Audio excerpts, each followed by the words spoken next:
അംഗത്തിനൊരുങ്ങി ബീഹാർ. ആദ്യഘട്ട വോട്ടെടുപ്പ് നാളെ.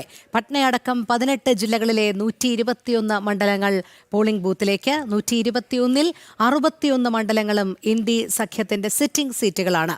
വോട്ടെടുപ്പിനുള്ള ക്രമീകരണങ്ങൾ പൂർത്തിയാക്കിയതായി തെരഞ്ഞെടുപ്പ് കമ്മീഷൻ അറിയിച്ചു. ജിഷ്ണു കൃഷ്ണൻ ചേരുന്നു. ജിഷ്ണു, ബീഹാറിൽ ആദ്യഘട്ട വോട്ടെടുപ്പാണ് നാളെ നടക്കുന്നത്. എല്ലാ ഒരുക്കങ്ങളും സജ്ജമായി കഴിഞ്ഞു.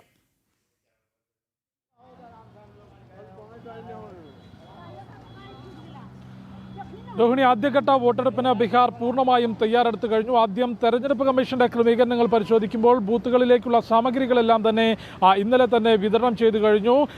കൃത്യമായിട്ടുള്ള സുരക്ഷാ ക്രമീകരണങ്ങൾ, പരിശോധന, പ്രശ്നബാധിത ബൂത്തുകളിൽ CCTV നിരീക്ഷണം, പ്രത്യേക സുരക്ഷ, CRPFന്റെയും അർദ്ധസൈനിക വിഭാഗത്തെയും എല്ലാം ഉൾപ്പെടുത്തിക്കൊണ്ടുള്ള പ്രത്യേക സുരക്ഷ, അത്തരത്തിൽ മുഴുവൻ ക്രമീകരണങ്ങളും വോട്ടെടുപ്പിന് വേണ്ടി തയ്യാറായി കഴിഞ്ഞു എന്നുള്ളതാണ് തെരഞ്ഞെടുപ്പ് കമ്മീഷൻ അറിയിച്ചിട്ടുള്ളത്. ബീഹാറിൽ വോട്ടർ പട്ടികയിൽ തീവ്ര പരിഷ്കരണ നടപടി പൂർത്തിയാക്കിയതിനു ശേഷം നടക്കുന്ന ആദ്യ നിയമസഭാ തെരഞ്ഞെടുപ്പ്, അതിന്റെ മുഴുവൻ ക്രമീകരണങ്ങളും പൂർത്തിയാക്കിയെന്ന് തെരഞ്ഞെടുപ്പ് കമ്മീഷൻ അറിയിക്കുന്നു. ഒപ്പം പട്ന ഉൾപ്പെടെയുള്ള മണ്ഡലങ്ങളാണ്. പട്ന ജില്ലയിലെ 14 മണ്ഡലങ്ങൾ, നളന്ദ, വൈശാലി, ഗോപാൽഗഞ്ച് തുടങ്ങിയിട്ടുള്ള മേഖലകളിൽ നിന്നായി 121 മണ്ഡലങ്ങളാണ് ആദ്യഘട്ടത്തിൽ തന്നെ ജനവിധി തേടുന്നത്. 18 ജില്ലകളിലെ 121 മണ്ഡലങ്ങൾ. അതിൽ തന്നെ പ്രമുഖ സ്ഥാനാർത്ഥികൾ, നിലവിൽ ഉപമുഖ്യമന്ത്രിയും BJPയുടെ പ്രമുഖ നേതാവുമായിട്ടുള്ള സാമ്രാട് ചൗധരി, കൂടാതെ ഇന്ത്യ സഖ്യത്തിന്റെ മുഖ്യമന്ത്രി സ്ഥാനാർത്ഥിയും നിലവിലെ പ്രതിപക്ഷ നേതാവുമായിട്ടുള്ള തേജസ്വി യാദവ്, കൂടാതെ തേജ് പ്രതാപ് യാദവ്, മൈഥിലി ചൗധരി, മൈഥിലി താക്കൂർ തുടങ്ങി പ്രമുഖരായിട്ടുള്ള സ്ഥാനാർത്ഥികളെല്ലാം തന്നെ ആദ്യഘട്ടത്തിൽ ജനവിധി തേടുന്നുണ്ട്. വളരെ വാശിയേറിയിട്ടുള്ള പ്രചാരണ പ്രവർത്തനങ്ങൾ, അതിശക്തമായിട്ടുള്ള വാഗ്വാദങ്ങളും പ്രചാരണവുമാണ് കഴിഞ്ഞ ദിവസങ്ങളിൽ ഈ മണ്ഡലങ്ങളിലെല്ലാം തന്നെ നമുക്ക് കാണാൻ സാധിച്ചത്. 121 മണ്ഡലങ്ങൾ. കണക്കുകൾ പരിശോധിക്കുമ്പോൾ 2020-ലെ നിയമസഭാ തെരഞ്ഞെടുപ്പിൽ അതിൽ 61 സീറ്റുകളും ഇന്ത്യ സഖ്യത്തിനൊപ്പം RJDയും കോൺഗ്രസും ഇടതു പാർട്ടികളും ഉൾപ്പെടുന്ന സഖ്യത്തിൻ്റെ സിറ്റിംഗ് സീറ്റുകളാണ്.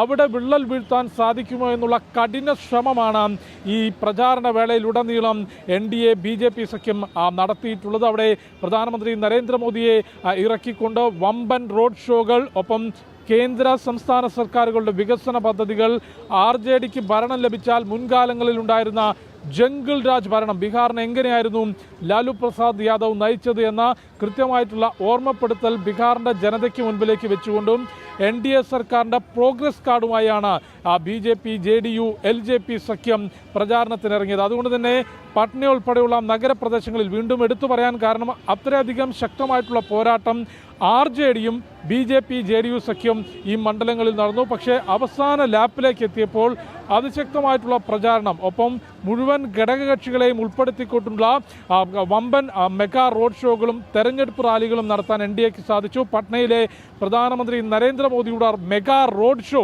പ്രചാരണത്തിൽ NDAക്ക് അല്ലെങ്കിൽ BJPക്ക് വലിയ വഴിത്തിരിവായി. അത്രയധികം ജനപങ്കാളിത്തം, പ്രത്യേകിച്ച് സ്ത്രീ വോട്ടർമാരുടെയും കുട്ടികളുടെയും യുവാക്കളുടെയും വലിയ പങ്കാളിത്തം ആ റോഡ് ഷോയ്ക്ക് ഉണ്ടായിരുന്നു. അതുകൊണ്ട് തന്നെ കൃത്യമായിട്ടുള്ള മേൽക്കൈ നേടാൻ NDAക്ക് സാധിച്ചു എന്നുള്ളതാണ് രാഷ്ട്രീയ നിരീക്ഷകർ ഉൾപ്പെടെ ചൂണ്ടിക്കാണിക്കുന്നത്. അതുകൊണ്ട് നിലവിൽ ഈ 121 മണ്ഡലങ്ങളിൽ 61 എണ്ണം RJDയുടെയും കോൺഗ്രസിൻ്റെയും ഇടത് സഖ്യത്തിൻ്റെയും, അതായത് മഹാസഖ്യത്തിൻ്റെ ഇന്ത്യ സഖ്യത്തിൻ്റെ സിറ്റിംഗ് സീറ്റുകളിൽ അതിൽ നിന്ന് എത്ര സീറ്റുകൾ പിടിച്ചെടുക്കാൻ സാധിക്കുമെന്ന വലിയ ശ്രമം NDA നടത്തിയിട്ടുണ്ട്. അപ്പം പരമാവധി പിടിച്ചു നിൽക്കാനുള്ള ശ്രമം RJD നടത്തിയിട്ടുണ്ട്. അതിശക്തമായിട്ടുള്ള പ്രചാരണം തേജസ്വി യാദവിൻ്റെ ഭാഗത്തുനിന്നും RJDയുടെ ഭാഗത്തുനിന്നും ഉണ്ടായി എന്നുള്ളത് തന്നെയാണ് വിലയിരുത്തൽ. കാരണം കഴിഞ്ഞ 3 ടേമിലധികമായി നിൽക്കുന്ന നിതീഷ് കുമാറിൻ്റെ ഭരണം, അതിനെതിരെയുള്ള വിഷയങ്ങൾ ആയുധമാക്കിക്കൊണ്ട് RJDക്ക് ഭരണം നൽകണം എന്ന രീതിയിൽ ഒരു വലിയ പ്രചാരണം തേജസ്വി യാദവിൻ്റെ നേതൃത്വത്തിൽ, പ്രതിപക്ഷ നേതാവിൻ്റെ നേതൃത്വത്തിൽ നടത്തിയിട്ടുണ്ട്. പക്ഷേ മുന്നണി എന്നുള്ള രീതിയിൽ പ്രതീക്ഷയ്ക്കെത്തുയരാനോ അല്ലെങ്കിൽ RJDക്കൊപ്പം നിന്നുകൊണ്ട് മുൻപോട്ട് പോകാനുള്ള ഒരു ശക്തി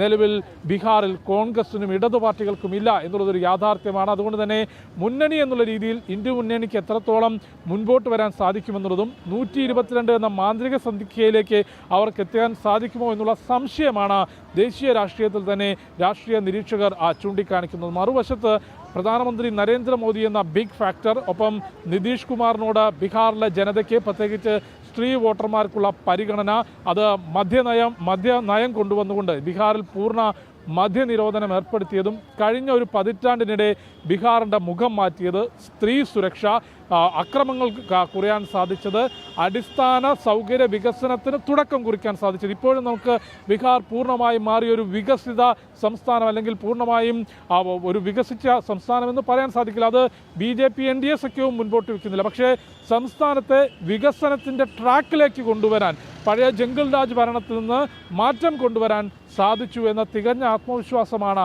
BJP NDA നേതൃത്വവും മുഖ്യമന്ത്രി നിതീഷ് കുമാറും കേന്ദ്രമന്ത്രിയും LJP നേതാവുമായ ചിരാഗ് പാസ്വാനും എല്ലാം തന്നെ പ്രതികരിച്ചിട്ടുള്ളത്. ജനങ്ങളുടെ ഭാഗത്തുനിന്നും അത്തരത്തിലുള്ള പ്രതികരണമാണ് കഴിഞ്ഞ ദിവസങ്ങളിൽ പട്നയിലും സമീപ പ്രദേശങ്ങളിലും നളന്ദയിലുമെല്ലാം നടത്തിയ നമ്മുടെ യാത്രയിലും, അതായത് ജനം TV സംഘത്തിൻ്റെ യാത്രയിലും അത്തരം പ്രതികരണമാണ് ആളുകൾ പട്നയിലെയും ബീഹാറിലെയും ജനങ്ങളും പങ്കുവച്ചിട്ടുള്ളത്. ഏതായാലും ഇന്ന് നിശബ്ദ പ്രചരണമാണ്. പ്രമുഖ നേതാക്കളെല്ലാം തന്നെ ആളുകളെ നേരിൽ കാണാൻ, പരസ്യ പ്രചാരണം ഒഴിവാക്കിക്കൊണ്ട് നേരിൽ കാണാനുള്ള ശ്രമങ്ങൾ നടത്തുന്നു. തേജസ്വി യാദവും സാമ്രാജ് ചൗധരിയും മൈഥിലി ഠാക്കൂറും തേജ് പ്രതാപ് യാദവും എല്ലാമാണ് ആദ്യഘട്ടത്തിൽ ജനവിധി തേടുന്ന പ്രമുഖർ. രോഹിണി. അതെ, ജിഷ്ണു പറഞ്ഞതുപോലെ തന്നെയാണ് NDA റാലികളിൽ കണ്ട വൻ ജനപങ്കാളിത്തം ആത്മവിശ്വാസമേകുന്നത് തന്നെയാണ്. അതുമാത്രമല്ല, ജിഷ്ണു സൂചിപ്പിക്കുകയുണ്ടായി, സ്ത്രീകളുടെയും യുവാക്കളുടെയും ഒരു പങ്കാളിത്തം അത് ശ്രദ്ധേയമാണ്. കാരണം മഹാസഖ്യം എടുത്തുകാട്ടുന്നത് കൂടുതൽ തൊഴിലവസരങ്ങൾ സൃഷ്ടിക്കും എന്നുള്ള രീതിയിലാണ്. പക്ഷേ അടിസ്ഥാന സൗകര്യ വികസനങ്ങളുടെ ഒരു പുരോഗതി തന്നെയാണ് NDA മുന്നോട്ട് വയ്ക്കുന്നത്. അതുകൊണ്ട് രണ്ടുപേരും ഉയർത്തുന്ന വാദങ്ങളിൽ ഒരുപക്ഷെ കൂടുതൽ സ്വീകാര്യമായത് ഏത് എന്നുള്ളത് നിശ്ചയിക്കുക സ്ത്രീകളും യുവജനങ്ങളും അടങ്ങുന്ന, യുവാക്കളും അടങ്ങുന്ന ഒരു സംഘമാകുമെന്നുള്ള കാര്യത്തിൽ സംശയമില്ല. അത് രാഷ്ട്രീയ ചലനത്തിന് വലിയ പ്രതിനിധാനം ചെയ്യുമെന്നുള്ള കാര്യത്തിൽ നമുക്ക് അത് അത്തരത്തിൽ തന്നെയല്ലേ ഊഹിക്കാവുന്നത്.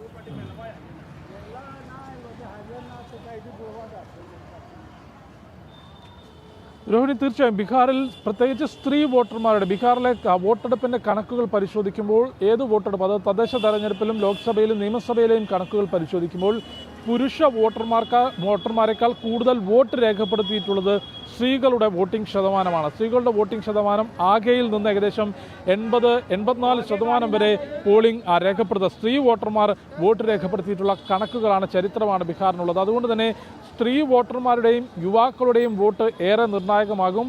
അത് ആർക്കൊപ്പമാകും എന്നുള്ളതാണ് ഏറ്റവും പ്രധാനപ്പെട്ട കാര്യം. കാരണം ഒരു പ്രധാനപ്പെട്ട ചർച്ചാ വിഷയം, അല്ലെങ്കിൽ ബീഹാർ നിയമസഭാ തെരഞ്ഞെടുപ്പിൻ്റെ ഏറ്റവും പ്രധാനമായിട്ടുള്ള ചർച്ചാ വിഷയം എന്നുള്ളത് ബീഹാറിൻ്റെ വികസനവും തൊഴിലും ഒപ്പം ബീഹാറിൽ മുൻപ് നടന്നിരുന്ന അക്രമ സംഭവങ്ങളും തന്നെയാണ്. അതിൽ വികസനം ഒരു പരിധിവരെ കൊണ്ടുവരാനും യുവാക്കൾക്ക് സർക്കാർ മേഖലയിലടക്കം തൊഴിൽ ഉറപ്പാക്കാനും സാധിച്ചു എന്ന പ്രോഗ്രസ് കാർഡ് NDA പുറത്തിറക്കുന്നുണ്ട്. നിലവിൽ ഇന്ത്യ സഖ്യത്തിൻ്റെ പ്രകടന പത്രിക പരിശോധിക്കുമ്പോൾ അതിൽ തന്നെ 1 കോടിയിലധികം ആളുകൾക്ക്, അത്രയധികം ആളുകൾക്ക് സർക്കാർ ജോലി നൽകും എന്നൊരു വാഗ്ദാനം ഈ RJDയും കോൺഗ്രസും നൽകിയിട്ടുണ്ട്. കാരണം അത്രയധികം പ്രധാനപ്പെട്ട ഒരു വിഷയമാണ് ബീഹാറിൽ തൊഴിൽ എന്നുള്ളത്. ബീഹാറിൽ നിന്ന് രാജ്യത്തിൻ്റെ വിവിധ സംസ്ഥാനങ്ങളിലേക്ക് ഇത്തരത്തിൽ തൊഴിൽ തേടി പോകുന്ന യുവാക്കളുടെ എണ്ണത്തിൽ വലിയ വർധനവ് വന്നിട്ടുണ്ട്. സ്വന്തം നാട്ടിൽ നിൽക്കാൻ സാധിക്കാതെ, തൊഴിലെടുക്കാൻ സാധിക്കാതെ, തൊഴിലവസരമില്ലാതെ പുറത്തേക്ക് പോകുന്നത് അത് കഴിഞ്ഞ പതിറ്റാണ്ടുകളിൽ നടന്നിട്ടുള്ള കാര്യമാണ്. ജംഗിൾ രാജ് ഉൾപ്പെടെ, ജംഗിൾ രാജ് എന്ന് പറയുന്ന അത്രയധികം പിന്നാക്കാവസ്ഥയിലേക്ക്, ദരിദ്രാവസ്ഥയ്ക്ക്, തൊഴിലില്ലാതെ ആളുകളുടെ ജീവിത നിലവാരം ഉയർത്താൻ സാധിക്കാതെ ക്രിമിനലുകൾ ഭരിച്ചിരുന്ന ബീഹാർ എന്ന അവസ്ഥയിൽ ആ സമയത്ത് അത്രയധികം പലായനം എന്ന് തന്നെ വേണമെങ്കിൽ നമുക്ക് അതിനെ വിശേഷിപ്പിക്കാം. യുവാക്കൾ കൂട്ടത്തോടെ രാജ്യത്തിൻ്റെ മറ്റ് സംസ്ഥാനങ്ങളിലേക്ക് തൊഴിൽ തേടിപ്പോയ ഒരു സംസ്ഥാനമാണ് ബീഹാർ. അവിടെയാണ് പുതിയ പദ്ധതികൾ കൊണ്ടുവന്നുകൊണ്ട്, പുതിയ വ്യവസായ സംരംഭങ്ങൾ കൊണ്ടുവന്നുകൊണ്ട്, വ്യവസായ ഇടനാഴികൾ കൊണ്ടുവന്നുകൊണ്ട് തൊഴിലവസരം സൃഷ്ടിക്കാനും സംസ്ഥാനത്തെ വികസനത്തിൻ്റെ ട്രാക്കിലേക്ക് നയിക്കാനും വലിയ മാറ്റം കൊണ്ടുവരാനും. ശരിയാണ്, ഇന്നും ബീഹാറിൻ്റെ ഉൾഗ്രാമങ്ങളിൽ പലതും വികസനത്തിലേക്ക് എത്തിയിട്ടില്ല എന്നുള്ളതൊരു യാഥാർത്ഥ്യമാണ്. അത് ഒരു 5 വർഷം കൊണ്ടോ 10 വർഷം കൊണ്ടോ ഒരു രാത്രി കൊണ്ടോ ശരിയാക്കിയെടുക്കാൻ സാധിക്കുന്ന ഒരു കാര്യമല്ല എന്നുള്ളത് ഒരു സാമാന്യ ബോധമാണ്. എന്നാൽ അതിനുള്ള ശ്രമം NDA സർക്കാർ ബീഹാറിൽ നടത്തുന്നു എന്നുള്ളത് ജനങ്ങൾ അംഗീകരിക്കുന്നു. അതുകൊണ്ട് സ്ത്രീകളുടെയും യുവാക്കളുടെയും വോട്ട് ഏറെ നിർണായകമാണ്. അത് പിടിച്ചുപറ്റാനുള്ള ശ്രമം BJP NDA സഖ്യവും നടത്തിയിട്ടുണ്ട്. RJDയും കോൺഗ്രസ് ഇടതു പാർട്ടികളും നടത്തിയിട്ടുണ്ട്. പ്രകടന പത്രികയിൽ സ്ത്രീകൾക്ക് പ്രത്യേക വാഗ്ദാനങ്ങൾ ഇരുമുന്നണികളും നൽകിയിട്ടുണ്ട്. പക്ഷേ നേരത്തെ സൂചിപ്പിച്ചതുപോലെ കൃത്യമായി കഴിഞ്ഞ കാലങ്ങളിൽ എന്തു ചെയ്തു എന്ന് പറഞ്ഞുകൊണ്ട് ജനങ്ങളിലേക്ക് ഇറങ്ങാൻ സാധിച്ചിട്ടുള്ളത് NDA BJP സഖ്യത്തിനാണ്. കേന്ദ്ര സംസ്ഥാന സർക്കാരിൻ്റെ കിസാൻ സമ്മാൻ യോജന, കർഷകർക്കുള്ള പദ്ധതി, സ്ത്രീകൾക്ക് ലഭ്യമാകുന്ന 2000 രൂപ വീതം അവരുടെ ബാങ്ക് അക്കൗണ്ടിലേക്ക് നേരിട്ട് നൽകുന്ന പദ്ധതി, യുവാക്കൾക്ക് തൊഴിലവസരങ്ങൾ, അത്തരം പദ്ധതികൾ നടപ്പാക്കാൻ സാധിച്ചത് BJP NDA സഖ്യത്തിന് വലിയ മുന്നേറ്റം അല്ലെങ്കിൽ വലിയ ജനസ്വാധീനം ഉറപ്പാക്കാൻ ബീഹാറിൽ സാധിച്ചിട്ടുണ്ട്. ഇന്ന് നിശബ്ദ പ്രചരണമാണ്. നാളെ വോട്ടെടുപ്പ് നടക്കാൻ പോകുന്നു. പട്ന ഉൾപ്പെടെ നഗരപ്രദേശങ്ങളാണ് ആദ്യഘട്ടത്തിൽ തന്നെ വോട്ടെടുപ്പിലേക്ക് കിടക്കുന്നത്. ഇവിടെ ദിവസങ്ങൾ നീണ്ടുനിന്ന അതിശക്തമായ പ്രചാരണത്തിനൊടുവിലാണ് ഈ 121 മണ്ഡലങ്ങളും പോളിംഗ് ബൂത്തിലേക്ക് എത്തുന്നത്. ക്രമീകരണങ്ങൾ, തയ്യാറെടുപ്പുകൾ പൂർത്തിയായി എന്ന് തെരഞ്ഞെടുപ്പ് കമ്മീഷനും അറിയിച്ചിട്ടുണ്ട്. രോഹിണി. ശരി ജിഷ്ണു, എന്തായാലും ബീഹാറിൽ ആദ്യഘട്ട വോട്ടെടുപ്പ് നാളെ നടക്കുമ്പോൾ എല്ലാ ഒരുക്കങ്ങളും പൂർത്തിയാകുകയാണ്. പട്നയടക്കം 18 ജില്ലകളിലെ 121 മണ്ഡലങ്ങളാണ് പോളിംഗ് ബൂത്തിലേക്ക് നാളെ നീങ്ങുന്നത്. ജിഷ്ണു കൃഷ്ണനാണ് വിശദമായ വിവരങ്ങൾ നൽകിയത്.